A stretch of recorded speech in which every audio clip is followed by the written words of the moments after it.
Hello everybody and welcome to Limited Level Ups. I'm Alex and this week we are continuing our dive into Modern Horizons 3, exploring the ins and outs of this format, getting a little more granular than we did last week if you caught the State of the Format Address episode. Last week we mostly covered just archetypes and big picture stuff. This week going to be a bit more of a focus on individual cards, which I think is my favorite thing to talk about in a limited format once we roughly know how good each card is, especially with 17 lands pointing us in the right direction for each card. Talking about the why of what makes the good cards and the why of what makes the bad cards not so great, or the cards that aren't performing that well, maybe those cards having some potential, and talking about what you need to make those cards playable. Talking about packages of cards or interesting two-card interactions. So that's the stuff that we have lined up for today. As I've done on previous episodes like this one for different formats, I've grouped the cards we're going to talk about today into archetypes. So today we're going to cover mostly archetypes that I didn't go deep on last week. So we've got the energy decks, especially like slower, grindy energy decks. I talked about the aggro energy deck last week. This week we're going to get a little more into like the mid-range or control-y space. We're going to go deep on blue-black draw 3 control, which is a deck that I've come way up on. I really enjoy this deck. I think it's one of the better decks in the format, one of the sleeper decks in the format too. I don't think too many people have blue-black on the radar as a great deck.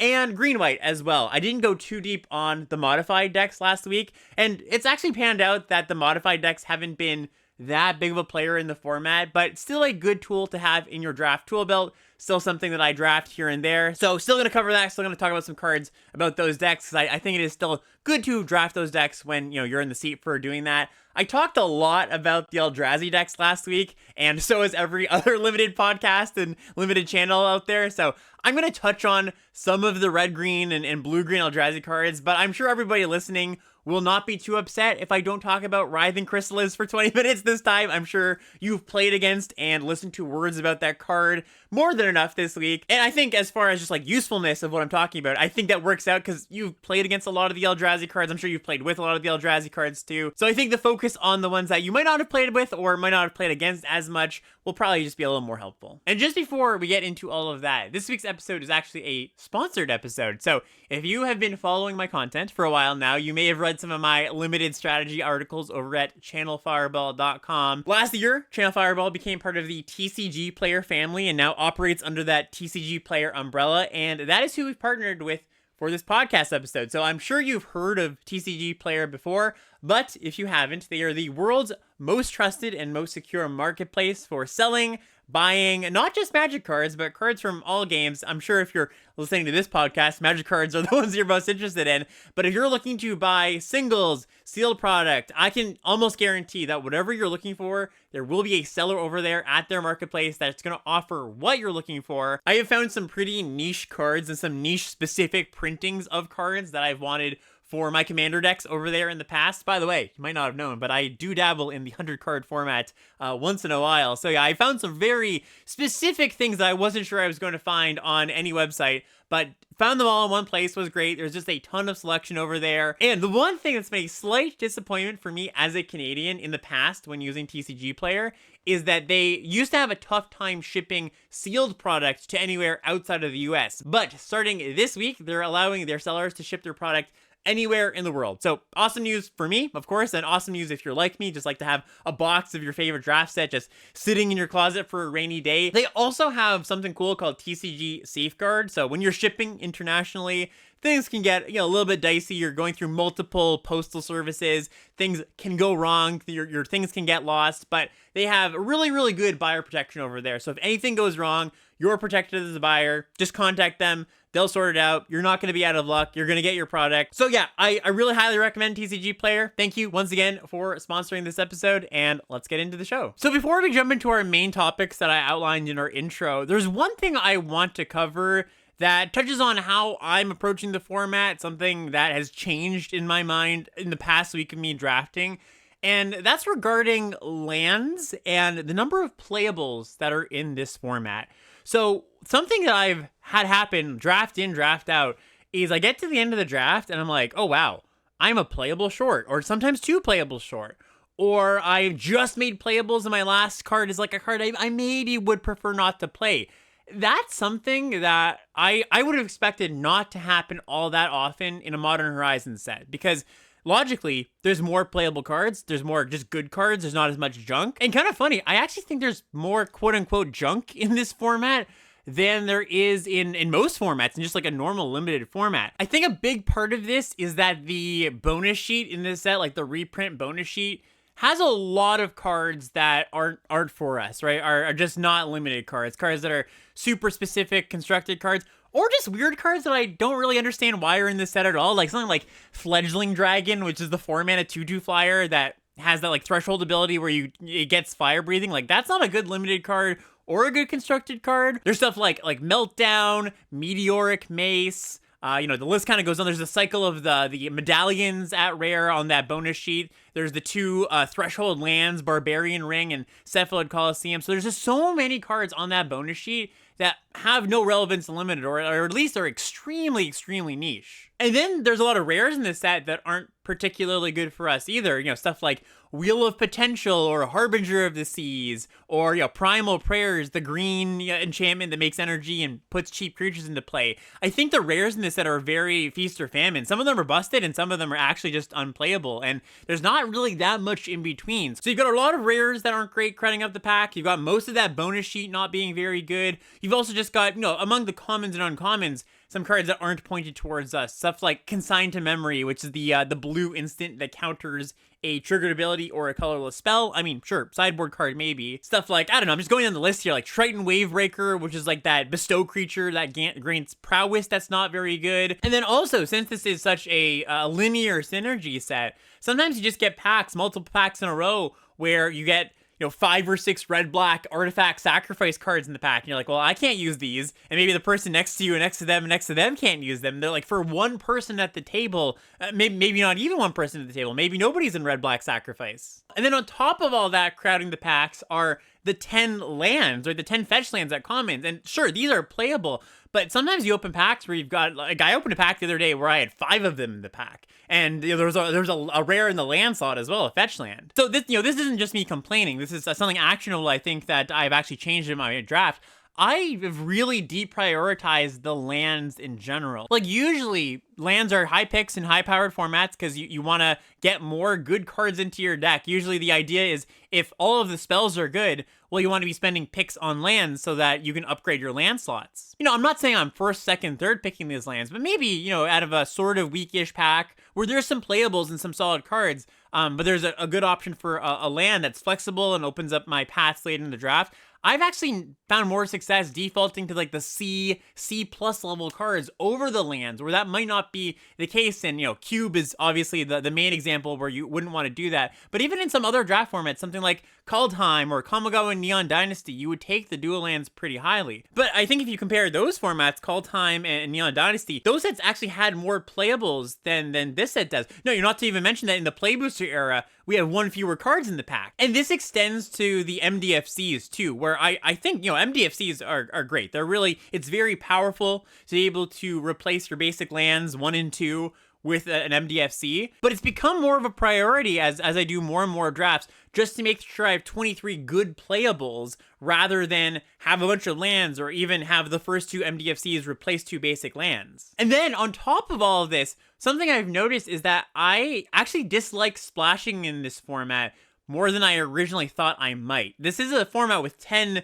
3-color lands at common. You would think that, okay, all this fixing available, and of course the MDFCs that are tapped dual lands at uncommon, you think, great, like, this is a great place for me to splash around and just be able to just take some good, good rare or some good cards. Well, number one, since it is a pretty synergy-focused set, there's not a lot of cards that are like, let me just grab this powerful card. Sure, Writhing Chrysalis, that is definitely an exception I can think of.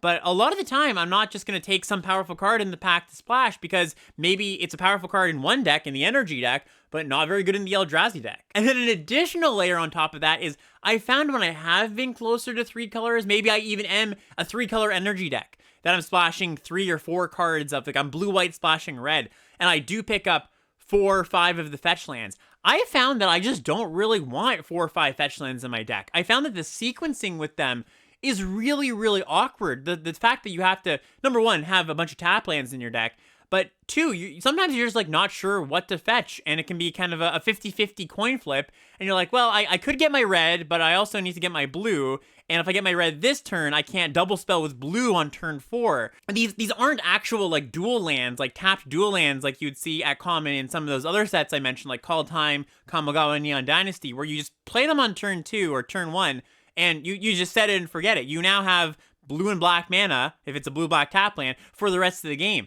Fetching a specific land and locking yourself in makes your sequencing just way more awkward than I would prefer. So what this all means, just kind of the unified theory that I'm trying to get at here, is 1, I've been splashing less. 2, I've been taking the lands less highly than I was before, both because I think splashing is more awkward than it seemed at first glance, and because I rather have 23 good playables rather than make my mana a little bit better. Because sure, making your mana better is always good if you have the option, if it's free to do. But I think there's a real opportunity cost in this format where there's not as many playables as it might seem when you consider that bonus sheet and a bunch of constructed playables that aren't for us, and the fact that there's a bunch of lands crowding up the pack. So yeah, that's really been my big shift. Just lean towards taking playables over lands. If it's a free pack where you're like, great, there's a land I can take, or if you are an Eldrazi deck that really needs the colorless mana, those are definitely exceptions. This isn't a blanket, like, don't take lands. But I've personally found more success in my past 10 drafts when I leaned away from taking lands compared to my first whatever number of drafts in the format where I still had it in my head, like, yeah, high-powered format, take the lands highly. Okay, let's get into talking about some actual cards here, onto our main topic. So we're going to start with the energy decks. And last week, if you joined us, I talked about the exact cards you want for red-white aggro energy and blue-white aggro energy. I left out blue-red because I said it's a little bit more fluffy, it's a little more tricky to figure out. The specifics of what a blue-red deck in the abstract might want are a bit less clear because, when you're drafting your aggro deck, it's pretty clear. You want the good aggressive creatures, good curve of creatures. With the red-blue decks, which tend not to lend themselves to aggression very much, you're more leaning into the space of you've got these non-creature engines, so stuff like Phyrexian Ironworks, which is the Golem Maker, or, you've got, if you're going really, really deep, you've got something like Is It Genitorium, which is the blue-black uncommon that doubles your energy, and you can tap it to draw a card if you've paid or lost 4 energy this turn. Both of those cards really need you to have a lot of cards that generate energy repeatedly, not just like, oh, I've got some cards that make energy for me to be happy playing them in my deck. And it's not just like, well, I'm blue-red, so I want Ironworks. It's like, no, I actually have to look at the specifics of my deck. And I would really encourage thinking about that a lot in this format. Like, what are the specifics of my deck? What tools do I have? How many enablers do I have? Not just thinking in terms like you might for other sets, like, I'm this color pair, so I want these cards. You can't rely on that as much. So let's start with some rares, shall we? So we've got Guide of Souls, and this one's going to be pretty quick. Just a bit of a PSA. So Guide of Souls is, well, not to bear the lead here, but busted. It's the best card in the set, in my opinion, and according to 17 lands too. So this is 1 mana for a 1/2 human cleric at rare. When another creature enters the battlefield under your control, you gain a life and get an energy. Whenever you attack, and that's just whenever you attack, you don't have to attack with this, you may pay 3 energy. When you do, you put 2 +1/+1 counters and a flying counter on target attacking creature, and that creature becomes an angel in addition to its other types. So this card is just impossible to race in so many ways. The life gain is excellent. The energy generation is excellent. So much of the time you go play this on turn 1, play an energy generating 2-drop on turn 2, turn your guide into a 3/4 flyer, and the game almost ends on the spot if your opponent doesn't have a removal spell right there and then. I only bring this up because I've been past this card quite a bit, even in pack 1. And I'm sure a lot of people watching and listening are like, Alex, I know this card's busted. Why are we spending time to talk about it? I'm sure there's also a lot of other people out there who are like, wait, that card is busted. I passed that card the other day. Yeah, it's really, really strong. I would recommend just not passing it. Of course, in pack 1, don't pass it, but even in pack 2, if you're at all in a position to pivot, I would highly, highly consider pivoting for this card specifically. A secondary rare that I want to give a PSA on that isn't quite busted, but I think is definitely a lot better than a lot of people think it is. So this is Volatile Stormdrake. This is 1 in a blue for a 3/2 flyer. It has hexproof from activated and triggered abilities. So basically means you can't tap it down with a Solstice Zealot, or you can't exile it with the Ajani Saga. You need an instant or sorcery, generally, to kill this card. Skoa, the 6 mana red creature, can't kill this thing. And it says, when Volatile Stormdrake enters the battlefield, exchange control of Volatile Stormdrake and target creature an opponent controls.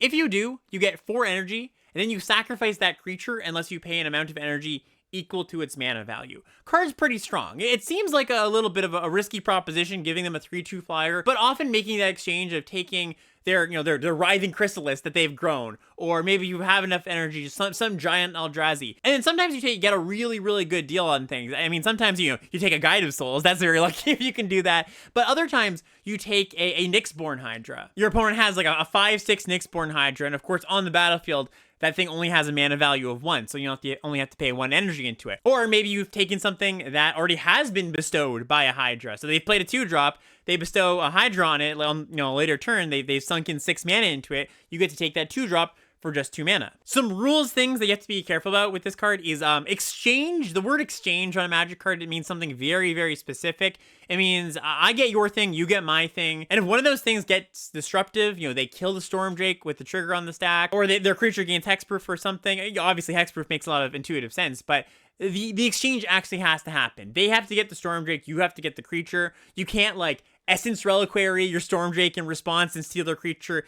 That won't actually work. But a rules interaction that is actually good for you with this card is that because it says when it enters the battlefield, exchange control of the Stormdrake with target creature and opponent controls. If there's no target on the battlefield, you can just run the Stormdrake out. So I've done this a lot of the time where I've just been on the play. My opponent hasn't played a 1-drop. I play Stormdrake on turn 2 as a 2-mana 3/2 flyer with kind of, a pseudo hexproof ability. Totally fine just to do that too. So yeah, card is quite strong. I would put it at the, B- level. If you're just looking, I'm talking up the card, but if you're looking for a stamp on how good it is, I would say it's about a B- level rare, and definitely a card that I think goes a little bit later than it should. Next rare is Aether Revolt. So this is 2 red for an enchantment at rare. And it says whenever you get 1 or more energy, Aether Revolt deals damage to any target. It also has a Revolt ability, which says as long as a permanent you controlled left the battlefield, that's the Revolt part, if a source you control would deal non-combat damage to an opponent or permanent an opponent controls, it deals that much damage plus 2 instead. So this card is absurdly good if you've got enough energy generation in your deck. And that is truly the important part of this. I've done episodes in the past almost exclusively about how many things do you need in your deck to make this thing work. And a lot of the time, you have cards like Aether Revolt that do stone nothing if you don't have another card that works well with it. And obviously, you look at your deck when you put an Aether Revolt in it, and you're like, yeah, I've got some energy cards. This is probably pretty good. But I think most players underrate how many cards you need in your deck to actually make a card like Aether Revolt playable. The card actually has a pretty poor win rate on 17 lands, something like it's like a 55 game in hand win rate. And I kind of was confused about that when I saw it, because every time I've had this card, it's just been absurd. But I would guess that mostly is because people are putting it in their deck when it's under-supported. I think the number of cards I would be happy with at a minimum for Aether Revolt is 10, maybe 9, because you really have to make sure the turn after you cast Aether Revolt, you at least get 1 trigger. Ideally, you get multiples, but it's like a stone disaster if you took turn 4 off to do nothing, and then you untap and this does nothing again. You have to have enough energy cards in your deck where you're virtually never going to be in that spot. If you've got that many, and the more the merrier after that. Obviously, if all your cards are energy, this card is going to be fantastic. But I've done a lot of deck techs this week where I've just cut Aether Revolt because the person has 6 energy cards or something like that, and I just, it's just not going to be a card that does anything more than sit on the battlefield doing nothing. Wrath of the Skies is another one that kind of similar to Aether Revolt in a lot of the things that I said about it. So this is the X white sorcery at rare. You get X energy, then you can pay any amount of energy, destroy each artifact, creature, and enchantment with mana value less than or equal to the amount of energy paid this way. Another very powerful card that I think gets put in the wrong decks. Not that it's like a build around or anything. I think you can just play this with 0 energy in your deck. Of course, it gets a little bit better if you have ways to spend the additional energy, or ways that you don't have to spend 7 mana to kill 5-drop creatures. But this is another card that has a lowish win rate on 17 lands. It's 55, same as Aether Revolt. It's 55 game in hand win rate. My read is probably that people are putting this in they're just white aggro energy decks. They say I have energy, but you still don't want a field wipe in your red-white aggro deck. It would be good if it could kill like big things, like if you could engineer it in a way where it killed 4+ mana creatures rather than the cheap things. Then yeah, I could see it. But it's the exact opposite of the kind of card you want in your aggressive deck. What's really good about this card is you can engineer it, or if you do have some expensive stuff, you just kill all the small stuff. You keep your thing. The modality of this, and this is one of the classic card evaluation tools for evaluating Wraths and Limited. When you can have some modality, when you can choose to kill some things over the other things, when you can break the symmetry of a field wipe, that's when it becomes really busted. So I think Wrath of Skies is great, and I've had some blue-white decks, some slower blue-white decks that it was just the best card in my deck, and I just wanted to draw it every single time. But just like Aether Revolt, I cut this card from a lot of aggressive white decks, so don't get fooled by seeing your opponent wreck you with this card. You gotta have the right deck for it too. It's not just a plug-and-play card that goes anywhere. Okay, so let's get into talking about these engine-y energy decks, and a really good time in the format to be talking about them, because this has been not exactly my default, where I'm going into a draft thinking I'm gonna draft energy, but with Eldrazi being on everybody's mind, and generally a lot of people at the table are going to be first, second, third picking the good green Eldrazi cards, I found myself in the energy space a lot more often. Now, I'll also say that even though we're talking about the slower Rube Goldberg machines, I've got these triggers going off kind of energy decks, I still have been drafting the red, white, and the blue-white energy aggro decks a little more often than anything else. I think especially because Conduit Goblin, the red, white, gold common, is still quite underdrafted. Same with Scurry of Gremlins, to be honest, the uncommon that makes 2 gremlins, and then you get energy equal to the number of creatures you control, and you can pump your creatures with that energy. Like, both of these cards do go a little bit later than I think they should, maybe on average by like a pick or two. So I've just found myself there quite often, although I will also say that while you might think of like, okay, well, red-white is the aggro energy deck, and blue-white, maybe kind of a halfway point between like a slower energy deck and an aggro energy deck, I think you can definitely have both of these color combinations be these slower energy decks. Like, I've drafted some pretty good red-white energy mid-range decks where I started the draft off with a Galvanic Discharge, the red removal spell, maybe take another one, and then the next pack, maybe I even get a Scurry of Gremlins, which does push me a little more towards being aggressive. But then I don't get the aggressive 2-drops, and my early game is removal. And then you can use some of those engine cards, some of those cards that give you energy. Something like Essence Reliquary, even. That's the 3-mana artifact that picks up your permanents so you can replay them later. The good value card that a lot of content creators, including myself, were talking about last week. You can have a space for that. So don't lock yourself into, well, I'm red-white, I'm going to be an aggro deck. I think you're going to be that 80% of the time. But just like I was saying, you don't want to be like, well, I'm red-blue, what cards do I want? It's more about the specifics of your deck. Ask yourself, can I be a slower deck? Should I be a slower deck? You're the driver in your draft, right? You are the master of your own domain in a lot of ways. You don't want to just be like, well, the WotC guide tells me that I have to draft this one from drafting these 2 color pairs. No, be on the lookout for times when that's not the case, when you don't have the tools to be aggressive. So then the question arises, well, if it's not just my color pair tells me if I should be aggressive or if I should be a little more controlling, building these engines, what are the things that vote one way or the other? I think number one, it has to be removal. I just mentioned starting a draft off with 2 Galvanic Discharges.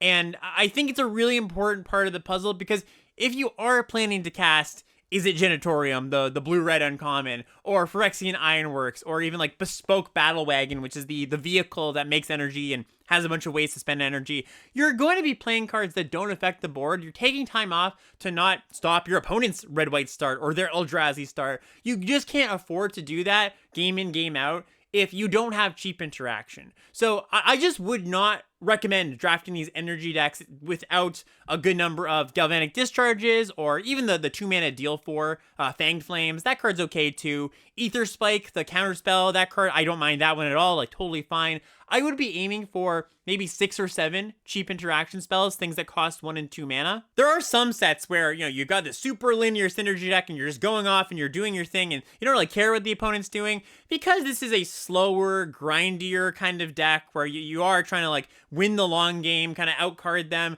You can't just say, oh, I'm going to do my thing and, you do your thing and my thing is just going to be better. Their thing's going to kill you before you set up enough engines to be able to get to that late game. So I do really think that's an important part of the puzzle. But the second thing of, well, am I just trying to kill my opponent, or am I trying to use cards like Phyrexian Ironworks and Genitorium and Battle Wagon? I think you really have to have cards that make energy repeatably, or make a lot of energy, not just ones that are, I come in, I make some energy, and I can spend my energy on my own thing. So something like Smelted Charge Bug or Hex Gold Slith, like the 2-drops you're going to find in the white-red aggro decks. Often if you fill your deck with these one-shot energy cards, they just kind of get used on themselves. Or maybe, you choose to use the Charge Bug energy on your Slith or vice versa. But I have found that you don't end up in a spot where you're just banking a bunch of energy, waiting to use it on some great payoff. So you do actively have to say to yourself, okay, what are my repeatable energy generating sources? So just to list a few here, the Bespoke Battle Wagon, that's actually kind of one of the backward compatible ones. So it makes its own energy, and it also gives you a way to use the energy. So that's a pretty good one. We've got Tune the Narrative, not something that is repeatable, but it's just a cantrip, single blue mana, draw a card, make some energy. Royal Cartographer. This one's really good. I think this one might also still be a little bit underrated. So this is the 1 in a blue 1/3 that has the landfall ability to make an energy, and you can tap it to pay 6 mana, draw 3 cards. Really love this card. This is one of the best reasons to get into one of these slower decks. Just like the Battle Wagon, it's backwards compatible. Not only does it make its own energy, but it gives you a good way to spend it. We've also got Solar Transformer. This is a 2 mana rock that gives you 3 energy, and you can tap it to add a colorless or pay an energy to make a mana of any color. So just 2 mana, get 3 energy. That's like a big boost of energy. Plus, it's doing something else. You don't need additional energy to make it a functional card. Oftentimes, just making colorless mana is good enough, and you can use that energy other places. And also Essence Reliquary, like just Essence Reliquarying things that make energy, kind of anything that makes energy. Pick up my Inspired Inventor, for example, the 3 mana 2/2 that has 3 options when it enters. Either you make a servo, you put a counter on something, or you get 3 energy. So if you can repeatedly make 3 energy and have those engines keep on going, then you can make use of those engine cards that we're going to talk about in a second. But if you don't have those repeatable sources and you don't have that removal, cards like Phyrexian Ironworks, cards like Isogenitorium, they're just not going to do their thing. And including, here's one that might surprise you, a card like Reiterating Bolt. So this is the 1 in a red sorcery. You can replicate it, which means you can copy it for any amount of times that you can pay 3 energy. It deals 3 damage to target creature or a planeswalker. I don't draft this card very highly at all, and I don't think it's very good outside of this dedicated I'm making a lot of energy deck. Because, like I was talking about, if you're drafting a red-white aggro deck, usually your energy is being spent on the card that made it. I find it's pretty rare that you just have 3 energies just being like, oh, I drew my Reiterating Bolt and I can kill 2 things. I think it's actually more of a build around than it looks like. Now, sure, you could put 3 mana sorcery speed, deal 3 in your deck. It would not be the worst card in the world, but that's below rate for the removal you see in this set, right? It's just not up to par with something like Galvanic Discharge or even the 4th damage that Fanged Flames does. I think this card is quite overrated actually at this point. It's a very strong card if you do have all these engineer cards, but as far as like the decks people are willing to put it in, I think it both gets put in too many decks and gets drafted too highly. Then we've got Isogenitorium, and this one is one I think you just really absolutely have to have almost all the cards in your deck make energy, because just like Aether Revolt, if you play this card, which, by the way, I'm going to read it out one more time. It's the blue-red artifact that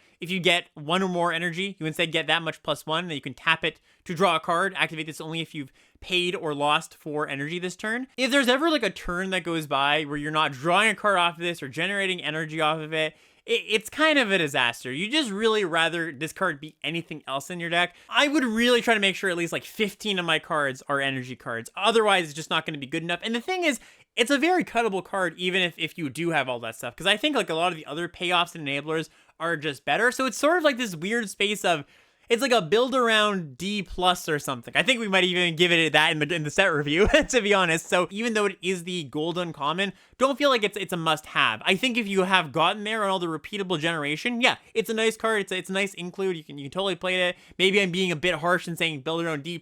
Maybe it's closer to like a build around C. But I just want to put a layer of caution on this one. Just stretch the old yellow caution tape across the Genitorium. Just like a lot of other cards I mentioned, it's a card that I've cut from a lot of decks because it just doesn't belong. Then we've got Unstable Amulet, and this one's just, I think, a little bit more generically good. Like, I'll play this in my red-white deck sometimes.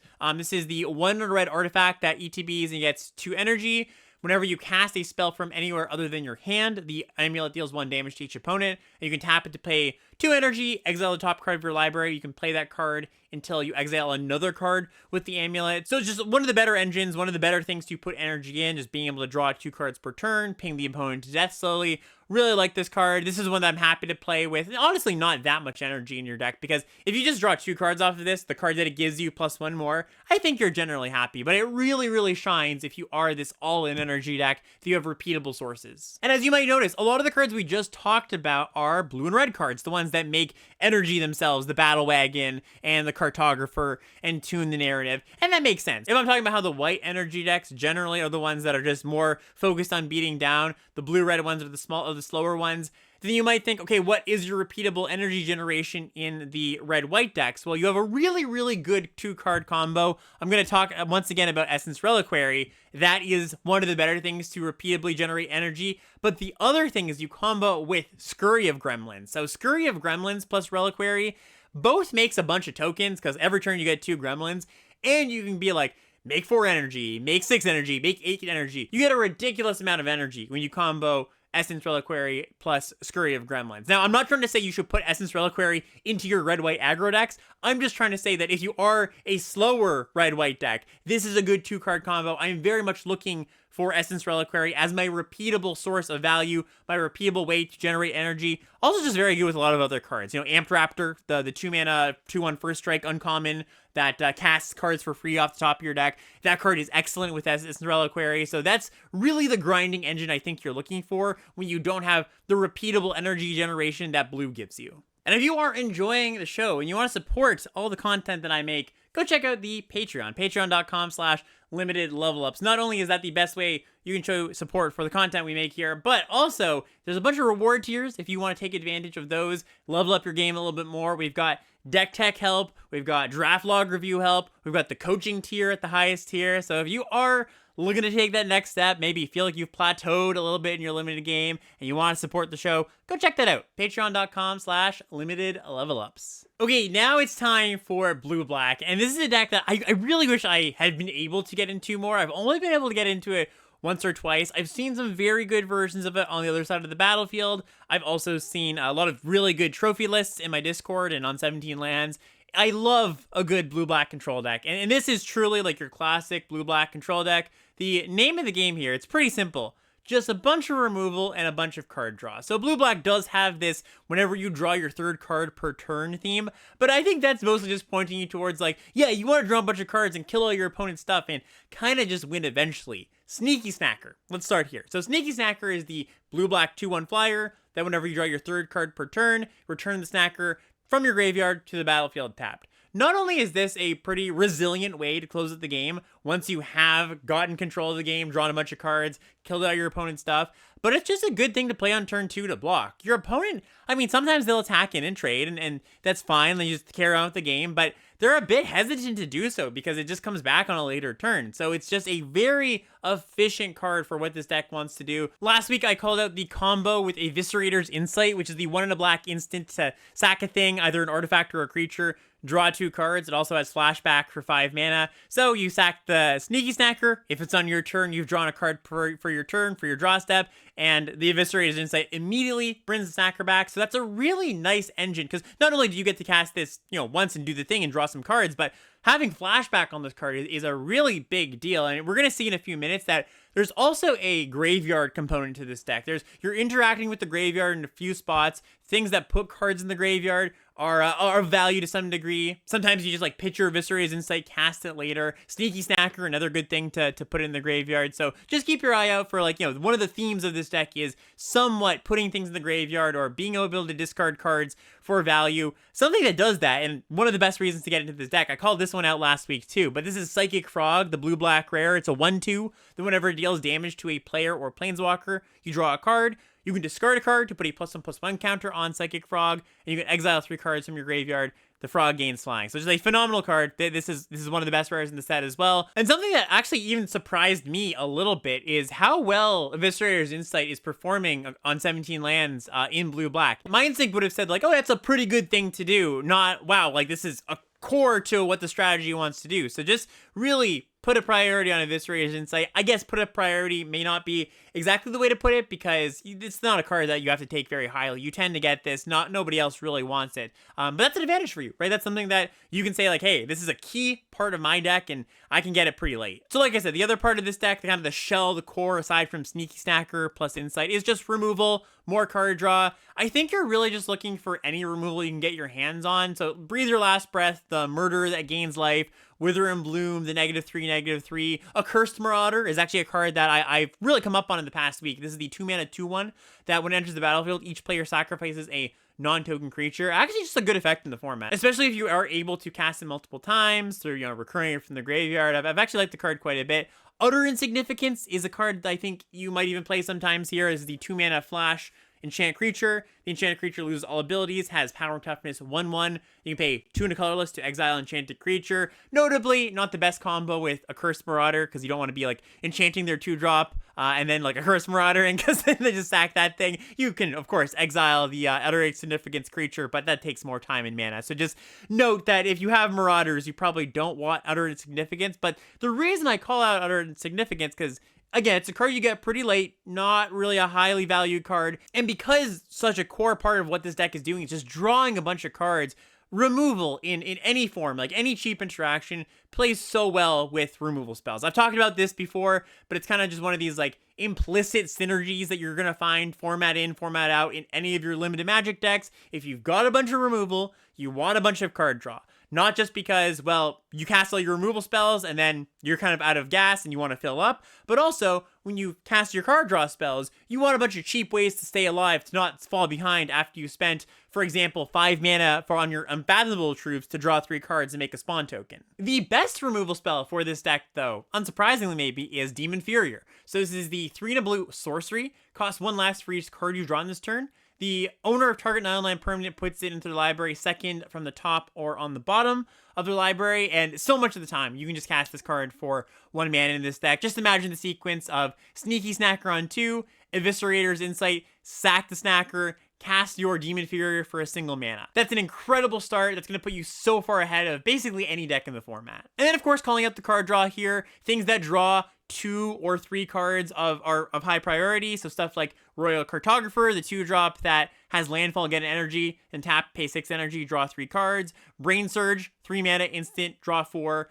Put 2 cards from your hand on top of your library in any order. The blue-black uncommon, solid card, not as good as Sneaky Snacker, but it's the 3 mana, 2/3 lifelink that when it attacks, you can draw cards equal to its power and then discard that many cards. And Deep Analysis, even Deep Analysis is good in this deck. This is the 4 mana, draw 2, flashback for 1 in a blue, pay 3 life. Totally serviceable. Having flashback on this card is great. And then we have the payoffs for drawing 3 cards, which some of them look kind of dorky, or at least one of them looks kind of like a card you wouldn't want to put in your deck, but I think they're all pretty good. So Emrakul's Messenger, the first one, this is the 1 in a blue uncommon flyer. Whenever you draw your second card per turn, you get a spawn token.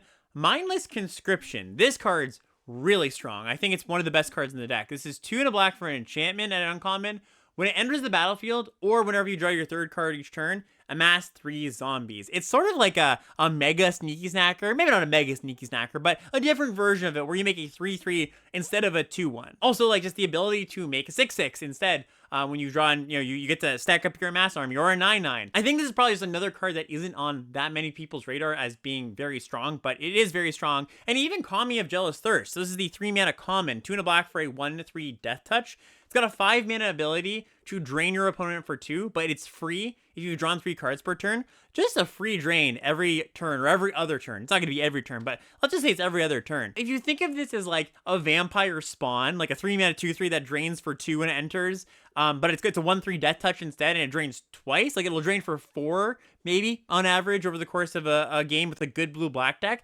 That sounds like a much better card. And of course, like, there are spots where you just go like, okay, my opponent's at 6. I'm just going to activate this over the next 3 turns and I'm just going to kill them. Or activate it twice and get in with my Emrakul's Messenger or my Sneaky Snacker. So all 3 of these cards, like, they look like they belong in the deck and they're not traps. None of them are traps, and Mindless Conscription is actively good. And while you're looking for cards that draw 2 cards or 3 cards to fulfill those, draw 3 requirements, I think you can also fill your deck with things that draw 1 card. Because enough things that draw 1 card together will help you eventually draw 3 cards. Like if you count, Attune the Narrative, for example, plus a Serum Visionary, which is the 3 mana 2/2 that draws a card scryed to, plus your draw step. Like, that's another way, just more consistency to your deck. You just can't fill your deck with a bunch of draw 2s and draw 3s. Another one that's a pretty good one is Scurrilous Sentry, the 4-mana 2/3 menace that when it enters the battlefield or attacks, you connive.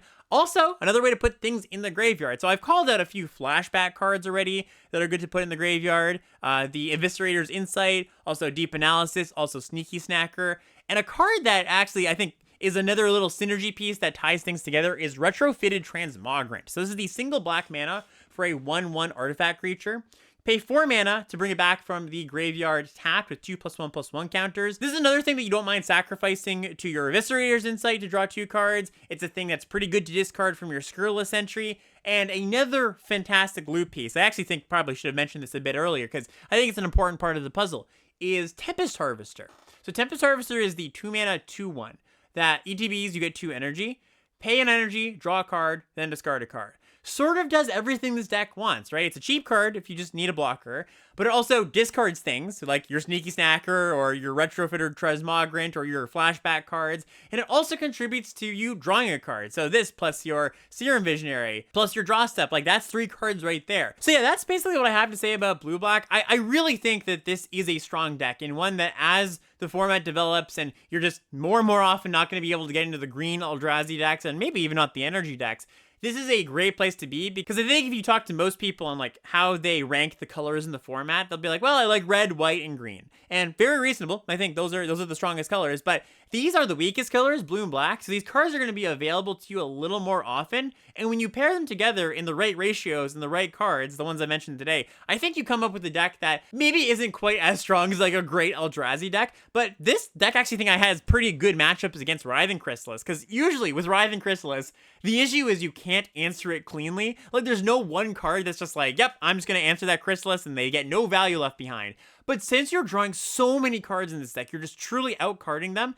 You don't mind if you have to commit 2 cards for it, you know, a block plus a -3/-3 or something to kill the Chrysalis. Even though there's no direct answer to Writhing Chrysalis, even counterspells don't work, of course, because it's a cast trigger, it's actually positioned strategically pretty well to beat that card. All right, and now we move on to our last deck here, green-white modified. And there are, of course, the black-white and the green-black decks.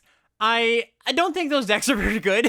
Like, whenever I say, you know, this deck isn't very good, there's always somebody in the comments who's like, I trophied with green black. It's not a case of you can never trophy with this deck, but, you know, I'm always of the mindset of it's worth your time and effort to focus on the 5, 6, 7 decks that are more likely to be good in the format. Sure, 1 out of every 50 drafts, I think maybe it's correct to draft green-black or black-white. The gold green-black card, the Cursed Wombat, it's very powerful, but I've actually found that both the themes are pretty unsupported. Like the modified creatures dying stuff, that isn't really a thing at all that I think you should lean into. And there's just not that many cards that put +1/+1 counters on cards in green and black. Kind of funny enough. They exist, but I think it's really hard to get a deck where almost all your cards do that, like you would want for like an energy deck, where all your cards are energy, or an Eldrazi deck, where, you know, all your cards are contributing to that plan. Green-white is the color combination out of this kind of shard of modified decks that I'm happiest to play, and I don't even think I should call it green-white modified, because I don't think you're really doing that all that often. And the reason why I think it is, you know, what the best deck out of the bunch, partially because green and white cards are better than black cards. I mean, that's a bit of a oversimplification, but when you get to put the good green Eldrazi cards that are just good in any deck, like Basking Broodscale, the 2-mana 2/2 that has Adapt, and when you put a counter on it, you get a spawn token.